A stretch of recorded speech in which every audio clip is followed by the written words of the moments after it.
구약과 신약에 보면은 복이란 단어가 많이 나오는데 구약의 복의 개념과 신약의 복의 개념이 다릅니다. 구약의 복은 눈에 보이는 육신의 복을 말씀합니다. 건강과 장수와 물질, 또 승리와 형통의 복을 말씀합니다. 그런데 신약에 넘어오면은 이 복의 개념이 이제 눈에 보이지 않는 신령한 영적인 복으로 바뀌게 됩니다. 예수님께서 말씀하시는 복은 심령, 마음입니다. 오늘 우리가 지금 팔복을 계속 말씀을 통해서 은혜 받고 있는데요. 팔복의 첫 번째 하신 말씀이 심령이 가난한 자가 복이 있다.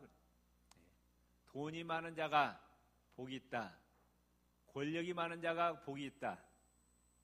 오래 사는 자가 복이 있다고 말씀하지 않고 첫 번째 하신 말씀이 심령이 가난한 자가 복이 있다고 말씀하시고 두 번째 그의 심령이 애통하는 자가 복이 있다고 말씀합니다. 세 번째는 그의 심령이 온유한 자가 복이 있다고 예수님 말씀하시고 그의 심령이 의에 줄이고 목마른 자가 복이 있다고 말씀하고 긍휼히 여기는 자가 복이 있다고 말씀하고요. 오늘 말씀은 마음이 청결한 자, 심령이 청결한 자가 복이 있다 예수님 말씀을 하십니다. 그러니까 구약과 신약, 구약은 육신의 복이고 신약은 심령의 복이라고 말씀합니다. 구약의 복보다도 더 중요한 것은 육신의 복보다 심령의 복이 더 중요하다. 이 심령의 복은 본질적인 복이라고 말씀해요. 사복음서에 보면은 예수님 당시에 유대인들은 보이지 않는 심령의 복, 심령의 청결, 마음의 청결보다도 눈에 보이는 외부, 겉의 청결에 더 힘을 씁니다. 그래서 그들은 물고기를 고기를 먹을 때든지 짐승을 먹을 때 보면은 정한 짐승과 부정한 짐승을 나누어서 부정한 짐승은 먹지 않습니다. 유대교 신자들은 오늘날도 돼지고기를 먹지 않아요. 구약 성경에 돼지고기는 부정한 짐승이라 했기 때문에 돼지고기를 먹지 않습니다. 또 길에 가다가 나병 환자를 만났다든지 또 초상집에 갔다 오면은 반드시 옷을 빨아 입습니다. 또 밖에 나갔다 오면은 반드시 손과 발을 씻습니다. 이처럼 외적인 청결에 굉장히 신경을 많이 썼어요. 그런데 어느 날 예수님의 제자들이 밥을 먹는데 손을 씻지 않고 밥을 먹는 거예요. 그러니까 바리새인들이 비난합니다. 당신의 제자들은 어째서 손을 씻지 않고 밥을 먹습니까? 더러운 손으로 밥을 먹습니까? 이렇게 예수님께 항의를 합니다. 그때 예수님은 마태복음 15장 19절에 이와 같이 말씀합니다. 너희 마음에서 나오는 것은 악한 생각과 살인과 간음과 음란과 도적질과 거짓 증거 회방이니 이런 것들이 사람을 더럽게 하는 것이요 씻지 않는 손으로 먹는 것이 사람을 더럽게 하는 것이 아니니라. 예수님은 지금 초점이 육신의 청결이 아니고 뭐의 청결입니까? 마음, 심령의 청결이라고 말씀합니다.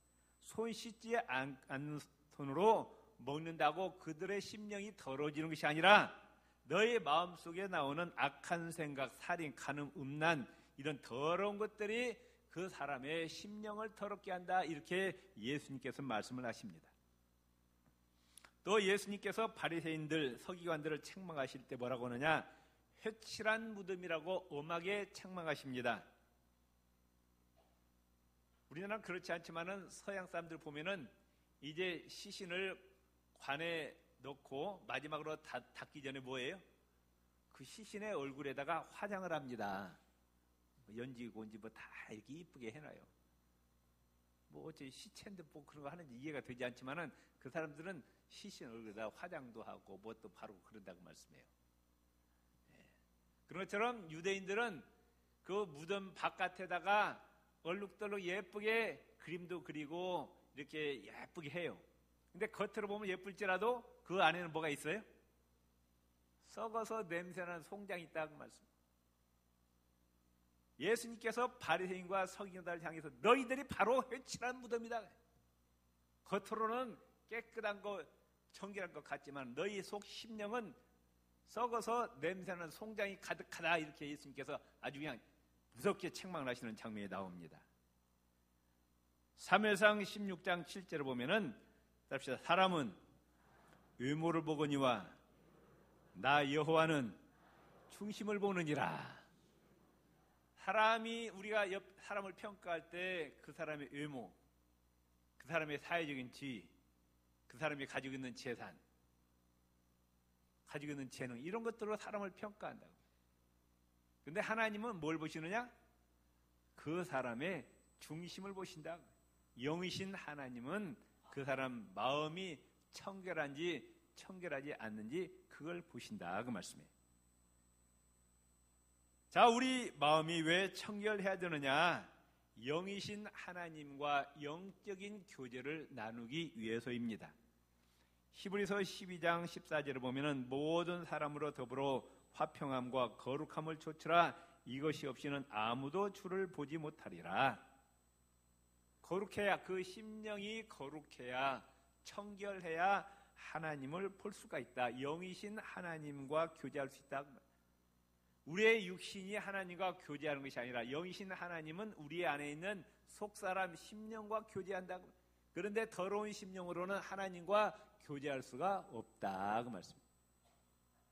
그 다음에 마음의 청결은 하나님의 뜻이에요. 데살로니가전서 4장 3절에 보면 하나님의 뜻은 이것이니 너희의 거룩함이니라. 너희가 심령이 청결하는 것이 하나님의 뜻이라고 말씀하고 있어요. 베드로전서 1장 15절 16절에 보면 내가 거룩하니 너희도 거룩할지어다 말씀하십니다. 왜 우리가 또 심령이 청결해야 되느냐?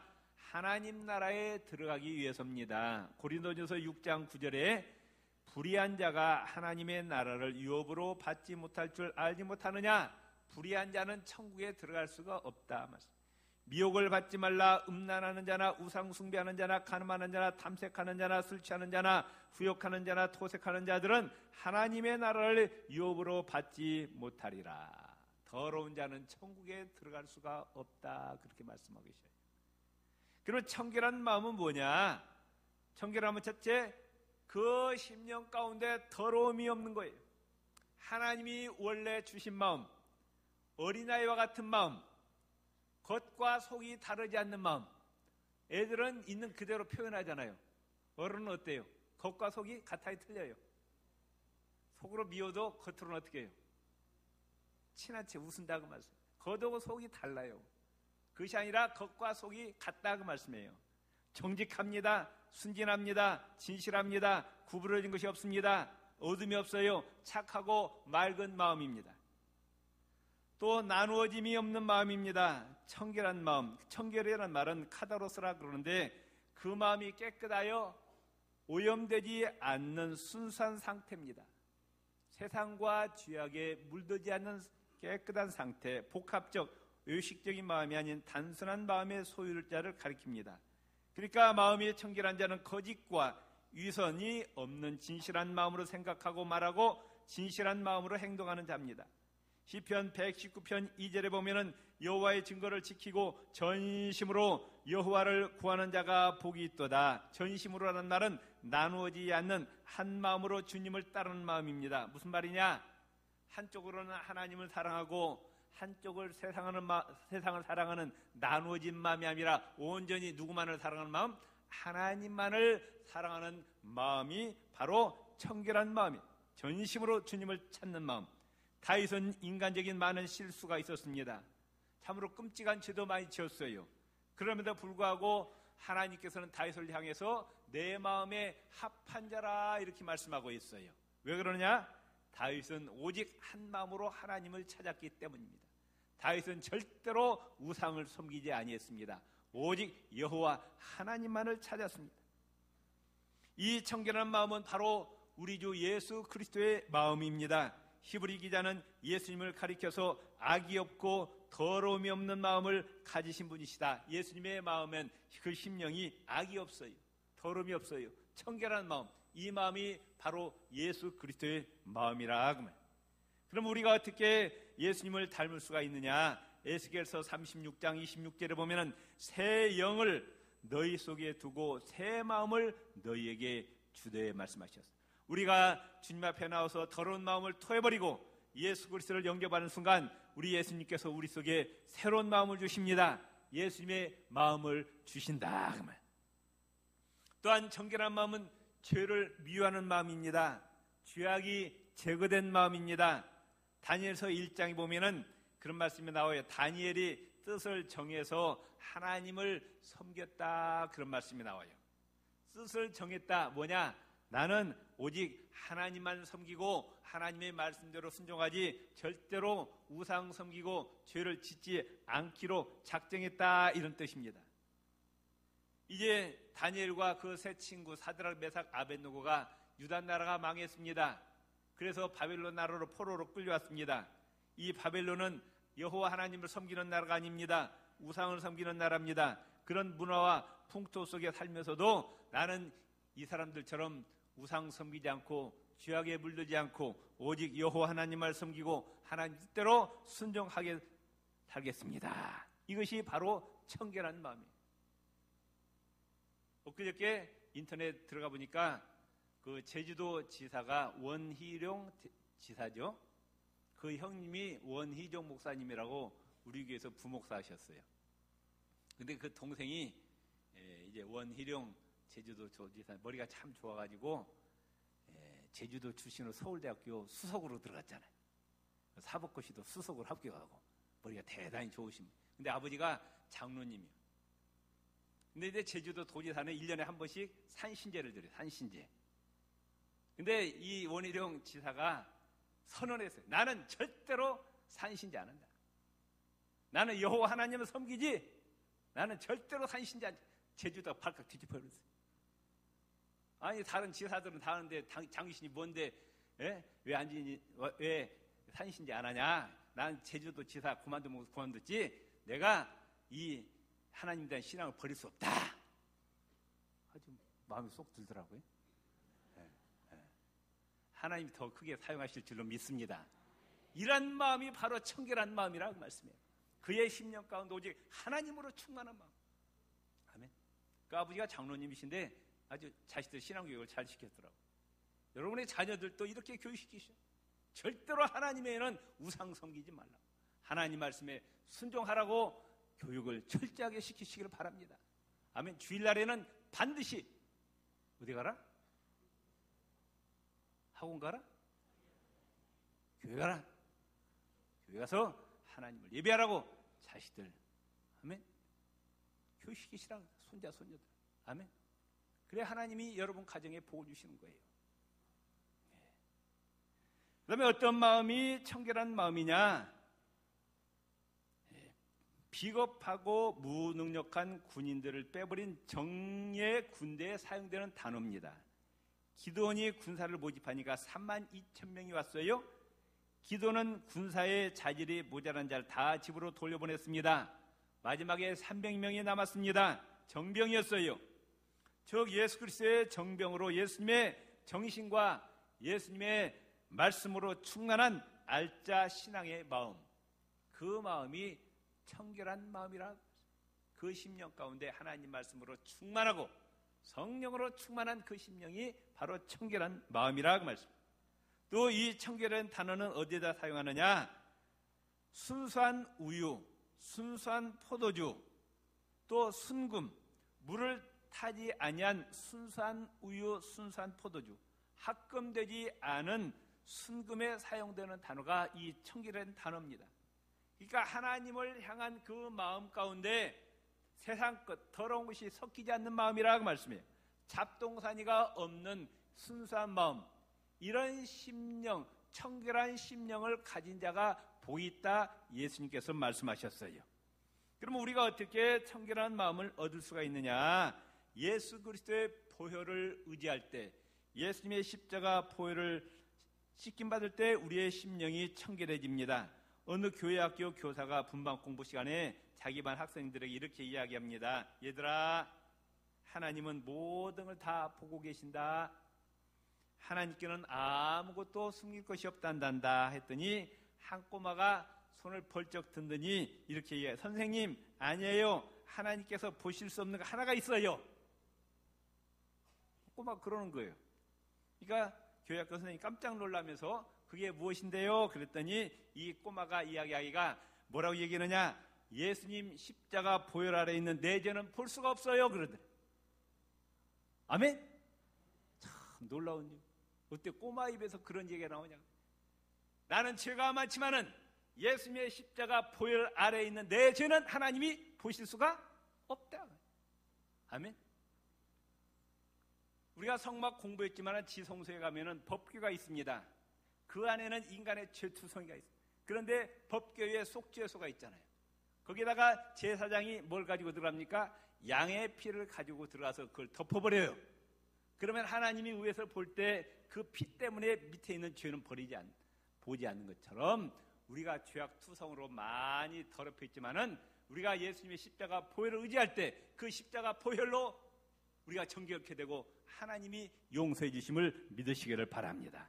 그렇기 때문에 로마서 8장에 보면은 예수 그리스도 안에 있는 자에게는 결코 정죄함이 없느니라 이렇게 말씀하고 계셔요. 두 번째, 우리가 어떻게 청결한 심령을 얻을 수 있느냐? 예수 믿고 구원받은 우리 하나님의 자녀들이 이제 천국 갈 때까지 성화의 과정을 쭉 걸어가는데 이 성화의 과정은 예수님을 닮아가는 겁니다. 뭘 통해서? 하나님의 말씀과 기도를 통해서 성령의 역사심으로 우리의 심령이 청결케 됨을 믿으시기를 바랍니다. 디모데전서 4장 5절에 보면은 따릅시다. 하나님의 말씀과 기도로 거룩하여짐이니라. 아멘. 물론 원천적으로 예수님의 십자가 보혈을 의지해서 우리가 다 용서받고 정결케 되었지만은 우리가 또 세상을 쭉 살다가 보면은 우리가 죄를 진다 그 말씀이에요. 그런데 우리는 뭘 통해서? 늘 말씀을 가까이 하고 말씀을 묵상하고 하나님 앞에 기도하면서 성령의 역사심으로 성령 충만할 때 악한 영이 물러가고 우리의 심령이 정결케 됨을 믿으시기를 바랍니다.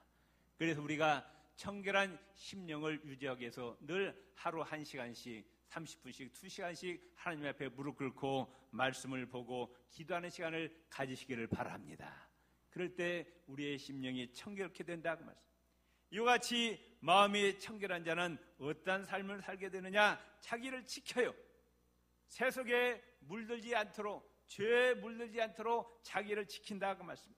야고보서 1장 27절에 보면은 하나님 앞에서 정결하고 더러움이 없는 경건은 곧 고아와 과부를 그 환난 중에 돌아보고 또 자기를 지켜 세속에 물들지 아니하는 이것이니라. 하나님이 인정하신 경건은 두 가지가 있는데, 첫째, 고아와 과부, 힘이 없고 약하고 불쌍한 자를 돕는 것이 하나님 앞에 경건이고, 두 번째는 자기를 지켜서 세속에 물들지 아니하는 것이니라.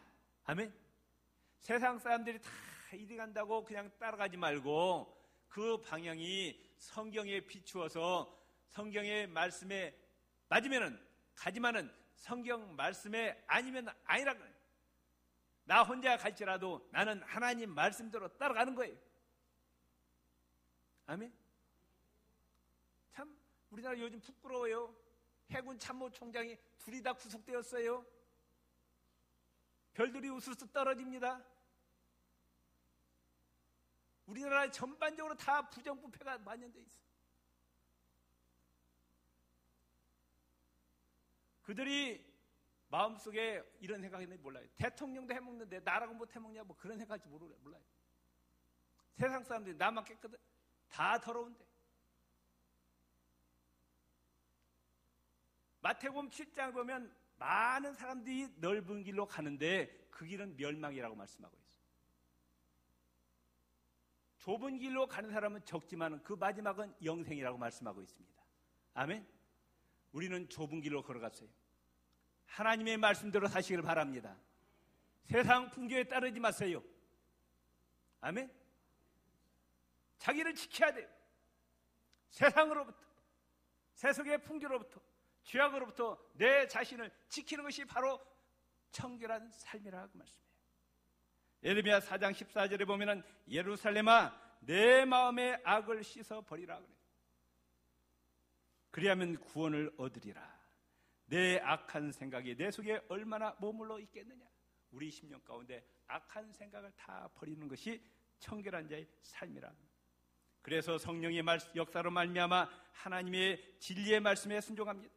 베드로전서 2장 22절 너희가 진리를 순종함으로 너희 영혼을 깨끗하게 하여 아멘. 어떻게 해서요? 하나님의 진리의 말씀에 순종할 때 우리의 심령, 우리의 영혼이 깨끗하게 된다고 말씀해요. 그런 자는 시편 24편 4절 5절을 보면은 손이 깨끗하며 마음이 청결하며 뜻을 허탄한 데 두지 아니하며 거짓 맹세치 아니하는 자로다. 손이 깨끗하다. 이 손으로 죄짓지 아니한다고 말씀해요. 그래서 베드로서 3장 14절에 보면은 그러므로 사랑하는 자들아 너희가 이것을 바라보느니 주 앞에서 점도 없고 흠도 없이 평강 가운데서 나타나기를 힘쓰라. 예수님 다시 오실 때 우리의 영혼과 우리의 육체가 점도 없고 흠도 없이 예수님께 보이기를 힘쓰라 이렇게 말씀하고 계십니다. 이와 같이 마음이 청결한 자는 어떤 복을 받게 되느냐? 그들은 하나님을 볼 것이며 이렇게 말씀하고 있어요. 다시 말하면은 이 본다는 말은 하나님과 교제를 나눈다고 말씀합니다. 고대 왕실에서 왕을 배울 수 있는 자는 아무나 볼 수 있는 것이 아니고 왕과 아주 친밀한 최측근자들만 왕을 볼 수가 있습니다. 이와 같은 맥락에서 하나님을 뵐 수 있는 자들은 하나님과 친밀한 교제를 나누는 자들인데 오직 마음이 청결한 자들만이 하나님과 친밀한 영적인 교제를 나눌 수가 있다는 거예요. 시편 24편 3절 4절에 보면은 여호와의 산에 오를 자 누구며 그 거룩한 곳에 설 자가 누군고 곧 손이 깨끗하며 마음이 청결하며 뜻을 허탄한 데 두지 아니하며 거짓 맹세치 아니하는 자로다 말씀하셨습니다. 그 다음에 마음이 청결한 자는 다시 오실 주님을 기쁨으로 만나게 됩니다. 성경의 마지막 기도가 뭐예요? 아멘 주 예수여 오시옵소서. 아멘 주 예수여 오시옵소서. 이 기도를 할 수 있는 사람 누구냐? 깨끗한 심령이 깨끗한 자만이 이 기도를 올릴 수 있어요. 우리 그리스도인은 종말론적인 삶을 살아야 됩니다. 오늘 밤에 예수님 다시 오실지라도 부끄러움이 없는 모습으로 아멘 주 예수여 기다렸습니다. 어서 오시옵소서. 이렇게 예수님을 환영하는 저와 여러분이 되시기를 바랍니다. 요한계시를 보면 이런 내용이 됩니다. 예수님이 이제 하늘이 열리면서 예수님이 쫙 오시니까 어떤 사람은 바위 속으로 들어가고 어떤 사람은 굴 속으로 들어가고 숨게 바빠요. 우리는 그런 모습을 보여야 됩니다. 예수님 오실 때 두 손을 들고 아멘 주 예수여 오시옵소서. 정말 주님 기다렸습니다. 이런 모습으로 주님 앞에 서시기를 바랍니다. 그래 우리가 깨끗하고 정결한 삶을 살아야 된다 그 말씀이에요. 또한 마음이 정결할 때 예수 그리스도를 닮습니다. 부부가 30년, 40년, 50년 같이 살면은 서로 닮는데요. 얼굴이 닮는데요. 왜? 날마다 서로 쳐다보니까. 우리가 날마다 주님을 쳐다보고 주님을 닮는 거예요. 어떤 심리학자가 이런 이야기했어요. 소년기의 열망은 소유의 열망이지만 청년기의 열망은 경험의 열망이다. 그러나 장년기의 열망은 마땅히 인격의 열망이 되어야 된다. 우리가 누구의 인격을 닮아가야 되느냐? 예수님의 인격을 닮아가야 돼. 신앙생활 30년, 40년, 50년 이제 천국 갈 때 되면 옆에 있는 사람이 나를 보면서 당신은 꼭 누구를 닮는 것 같습니다. 당신을 보니까 꼭 예수님을 본 것 같습니다. 당신에게서 예수님의 향기가 나타납니다. 이런 소리를 들어야지. 천국 갈 때가 돼. 아무리 당신을 봐도 예수 닮지 않았어. 그러면 안 된다고 말씀해요. 아멘. 옆 사람 예수님을 닮아갑시다. 아멘. 위대한 역사가 아놀드 토인부 교수는 그에 져서 역사 연구에서 이런 결론을 내립니다. 모든 것은 변하고 지나간다. 그러나 이제 우리는 저 바다 끝을 바라본다. 그때 거기 한 수면에서 한 영상이 떠오른다. 이 영상은 온 수평선에 뒤덮는다. 그것은 바로 구주 예수 그리스도의 환상이다. 이렇게 이야기했습니다. 시인 테니스는 이와 같이 이야기합니다. 그의 최고의 소원은 하나님을 영광스럽게 뵙는 것이라 하면서 시간과 공간의 경계를 건너 저 멀리 밀물이 나를 향해 저 먼 곳으로 옮겨오면 나를 인도한 항해사의 얼굴을 배우리 언젠가 저 지평선을 지날 때. 또한 하나님을 뵙는다는 것은 기도 중에 하나님을 만난다는 얘기입니다. 사도 바울은 기도 중에 천국에 다녀옵니다. 사도 요한은 기도 중에 주님을 뵙고 요한계시록을 기록합니다. 스데반은 돌에 맞아 죽으면서 하나님 보좌 우편에 계신 예수 그리스도를 보게 되었습니다. 하나님을 본다는 것은 천국의 기쁨과 즐거움을 볼 것이란 말입니다. 마음이 청결한 입장에서 천국을 맛보면서 삽니다.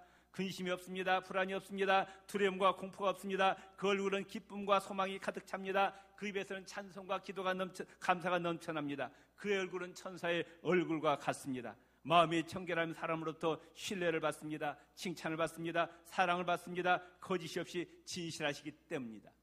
우리는 예수님처럼 마음이 청결하신 저와 여러분이 되시길 주의 이름으로 축원을 드립니다.